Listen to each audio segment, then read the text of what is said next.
Hello, everybody, and welcome back to Swampy Comics. I'm Swampy, and today we'll be doing the Guy Gardner tier list for the comics that came out this last week of December 10th, 2025.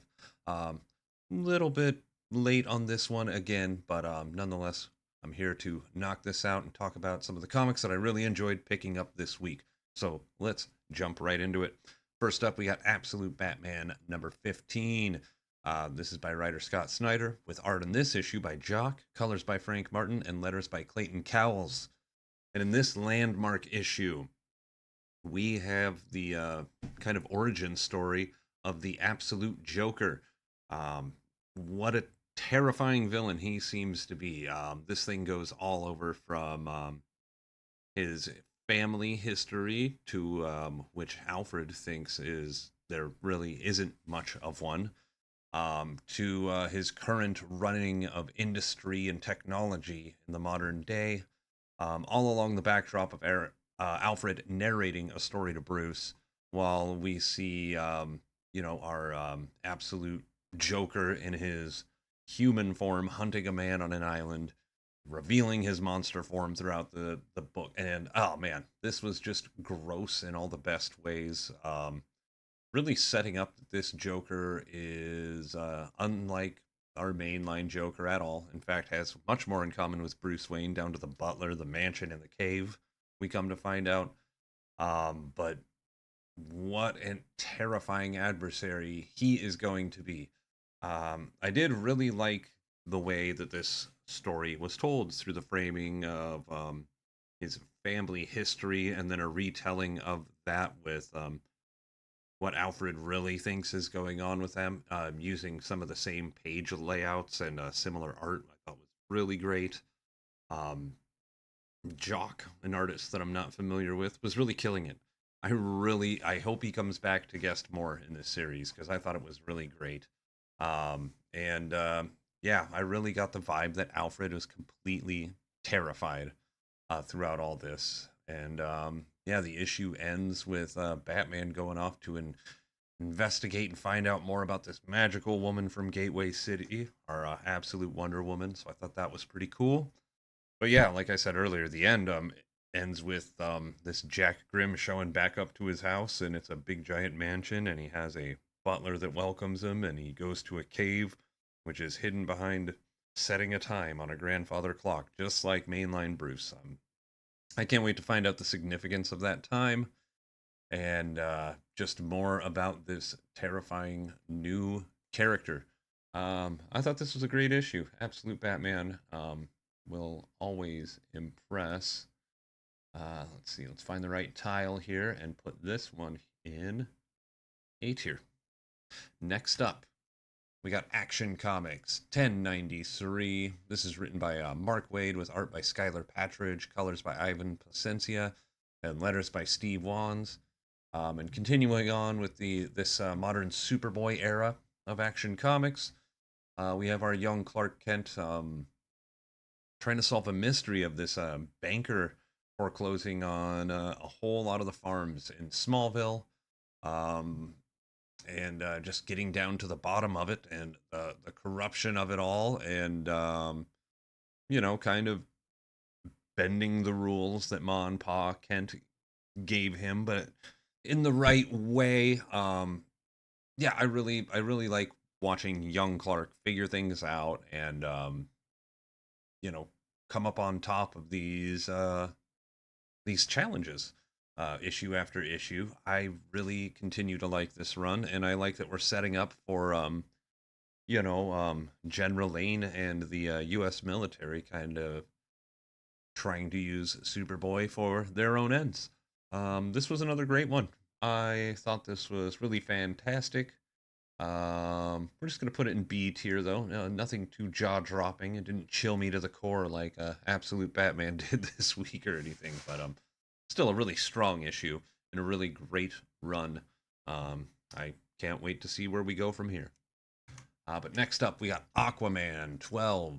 This is part of DCKO's All Fight Month. And here we have Aquaman versus Hawkman. And I was really excited for this issue. And then I read it. And what a banger.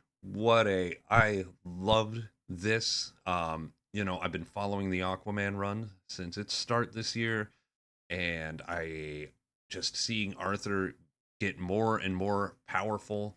With I'll just Superman and Captain Atom. They went 1-1, and then to a third round. Um, I'll even say our next book, Wonder Woman Lobo. Um, they went 1-1 down to that third round. This one, Hawkman just straight gets jobbed out. Arthur controls the blood in his body to win the first bout and prevents it from beating through his body.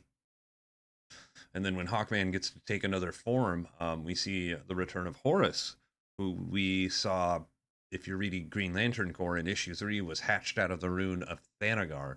So the Egyptian god Horus just running around all realities right now, and he imbues Hawkman with some power, which makes Hawkman super powerful.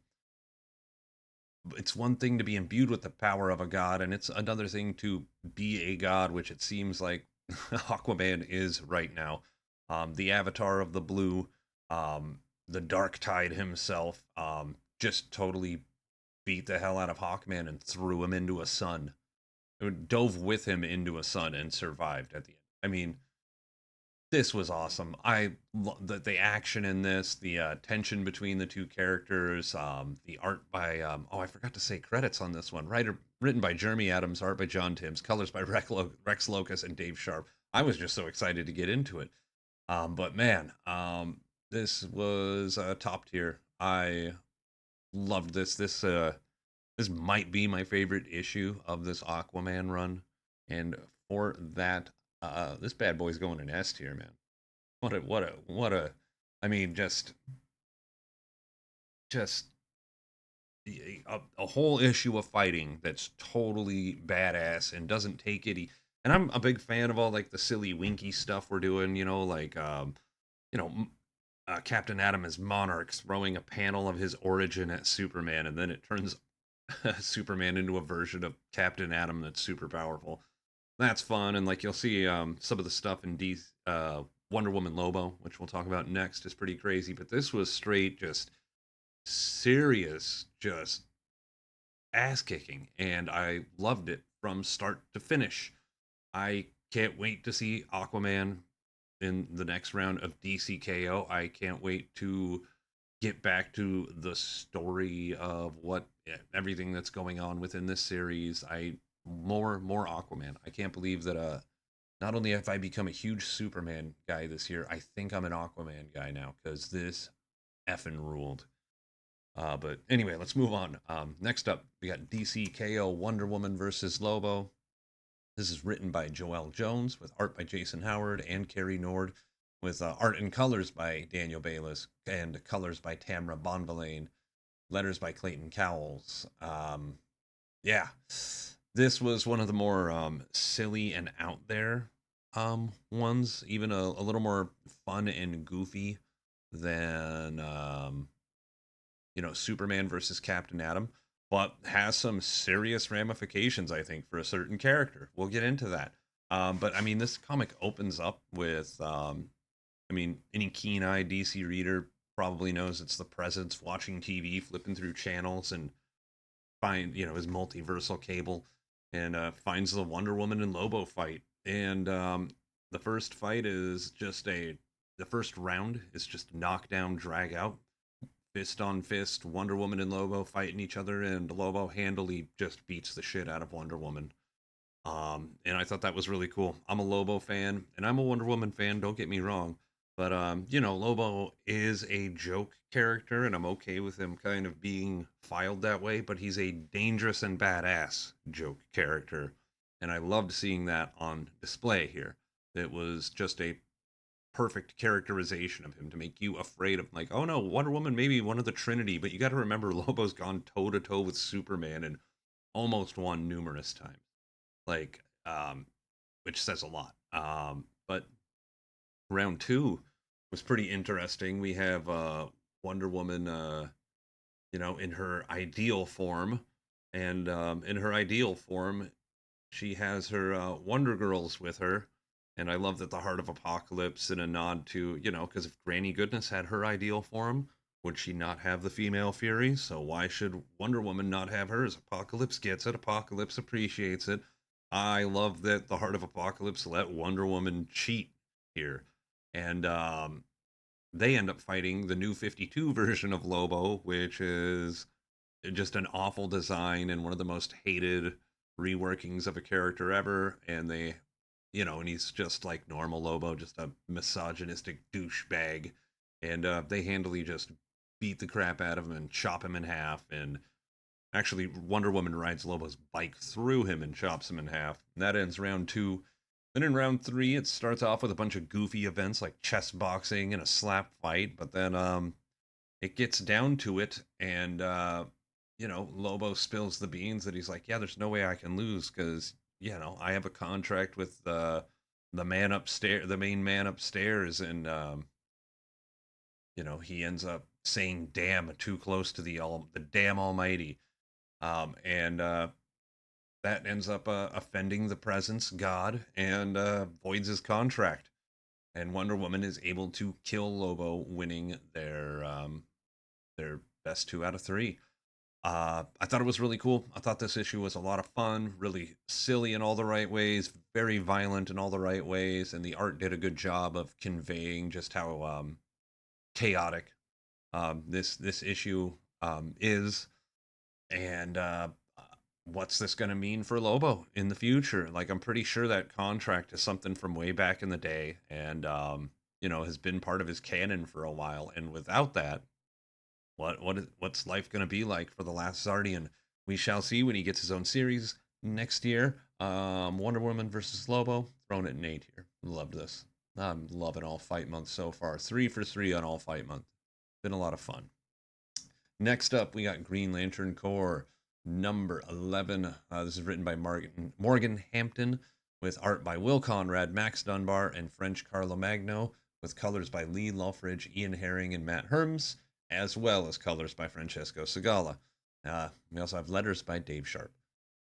Big team on this issue. What do we have going off? Oh, it's getting a little chaotic. We have some of our newer lanterns training, um, trying to learn, what was it? Kind of like the giving a twin projection of yourself to go out and be busy while you're sleeping or busy doing other things. And, that was kind of interesting, but they get interrupted by a brewing red and yellow lantern civil war in the middle of the Owen city of Malachite. And yeah, I like seeing that already. This all the lanterns existing on Oa just probably isn't going to work. We also have John Stewart out there doing stuff, and trying to figure out what's going on with Mogo.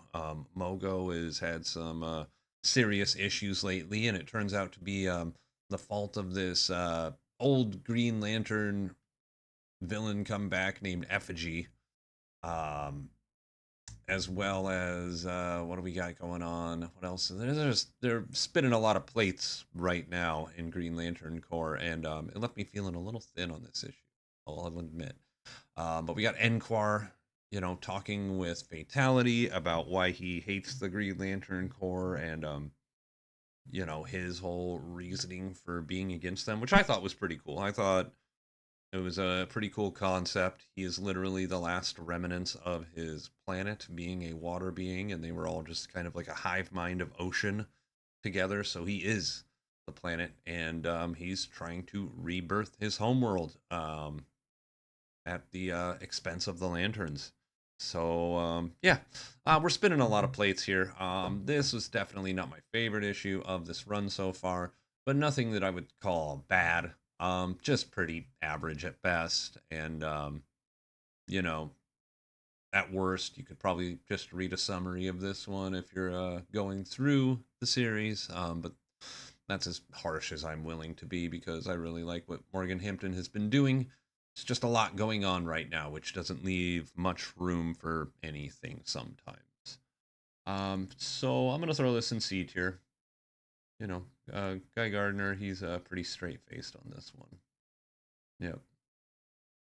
Just C tier. That's fine. C isn't bad. It's not great, but it's not bad. C is not a punishing grade on this channel. Well, let's move on. Next up, we got Marvel Knights, The Punisher #3, written by Jimmy Palmiotti with art by Dan Panosian, letters by Richard Starkings and Tyler Smith. Uh, yeah, this is really starting to pick up with Everett Ross discovering a captured Frank Castle and trying to smuggle him out of this drug lord's house. Um, we also got Frank coming back to himself slowly and tragically. I really like this series. I see a lot of criticisms for it that I think are kind of valid in some cases. But I just love this. I'm pretty yeah, on the side of loving this setting and the slow burn. We're gonna get to a big old Punisher Frank Castle going off on some people with bloody revenge in the last issue. I'm really, yeah, hoping for that, and I'm hoping we get more out of this Marvel Knights World to Come Punisher stuff. Um, yeah, we also have a pretty grisly shot of Punisher realizing all the innocent people he's taken out and feels bad about it upon coming back to himself and immediately tries to shoot himself and does and blows his jaw off and turns his face into an extremely, messed up and grotesque. Think Punisher almost Two-Faceified. But yeah, I'm loving this. A lot of fun. I'm assuming next issue is the one that I'm going to be jumping for joy and squeeing about. But this was still pretty good. I'm going to throw Punisher #3 in B tier. Next up, we have Ordained #1, a brand new book by Robert Venditti, put out by Bad Idea. This is written by Robert Venditti with art by Trevor Hairsine and letters by D.C. Hopkins with colors by Dave Stewart. What a surprise! This beautiful, grim book was a surprise to me. I was really lucky to find out one of my stores had it because I only discovered it a few days before last Wednesday. And yeah, this was great. All about a priest who takes the last rites from a mob boss who admits a lot, and then the next day ends up living and being in great health. And this mob boss wants this priest taken out. But Father Byrne here, he has, or no, Father um, Craig Byrne is the mobster. Father Craig here is pretty awesome. He is a former like Navy SEAL or something like that who is just total badass, and is able to beat back the initial mobsters that come to kill him.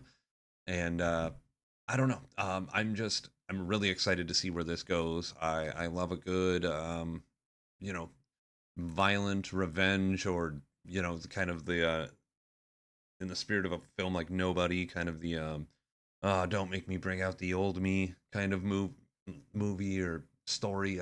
Yeah, I don't know. I'm at a loss for words because I enjoyed this so much. I don't know what else to say about it except for you should be reading this. This is great. This is action packed, fun, with great art and a lot of great characterization right off the bat. As I like to say sometimes, this is how you do a #1. S tier, without a doubt. Great book. Great book. Next up, we got Star Wars Han Solo Hunt for the Falcon #4. This is written by Rodney Barnes with art by Ramon Rosanos, colors by Guru EFX, and letters by Joe Caramagna. Here we have Han and Chewie in the clutches of one Unkar Plutt, and they are able to escape because Chewie is sick of dealing with Han's shit and wants to get out of this situation and get back home to his family. And this is probably my favorite issue of the series so far. I was honestly hoping for a little more of this throughout. I mean, there's hints of it, but this is the issue where, Han really has to confront his selfishness, and Chewie's not putting up with his crap anymore and is totally confronting him. And it's nice to see these two fleshed out in a different light. You know, we see the petty arguing between them in movies or whatever, but it's really cool to see them go deep here, like best friends can do. And I really enjoyed it. This is probably my favorite issue of the run so far. And I think we only have one or two more, just one more. So yeah, this is our penultimate issue. If you've seen The Force Awakens, I think we know how this ends. They ain't gonna find that thing, or they're barely gonna get to it, and they'll be thrown off the trail again or something. But yeah, I don't know. Fun, fun book, fun book. Glad I picked up this mini series. I am gonna throw it in B tier though. There we go. And next up, we got Supergirl #8. This is written by Sophie Campbell with art in this issue by Haining, colors by Alex Guimaraes, and letters by Becca Carey. Um, yeah, this is our Supergirl Christmas issue, and we're kind of dealing with Lesla, learning about Christmas. You know, being a Kryptonian from Kandor, spending time in Midvale, and we kind of get the feeling that our Carol isn't our Kara isn't into it. Um, yeah. Not only that, but we find out that through strange happenings that her old clone robot from stories back in the Silver Age. It's like, oh, this is how she was like in two places at once. A Supergirl. She had a robot clone. Um, I like how this kind of turns into her forgetting about the clone or the robot, and it kind of going haywire and being really upset that she was abandoned.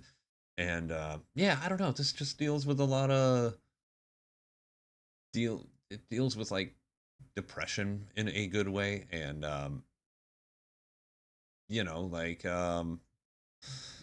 kind of I don't know. I'm having a hard time formulating why I liked this issue so much.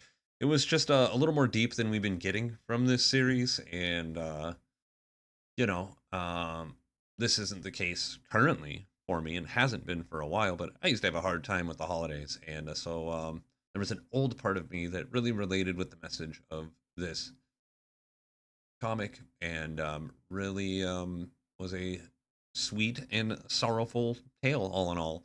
Um, yeah, I really love holiday books. I love it when comics go ahead and decide to touch on the current holidays.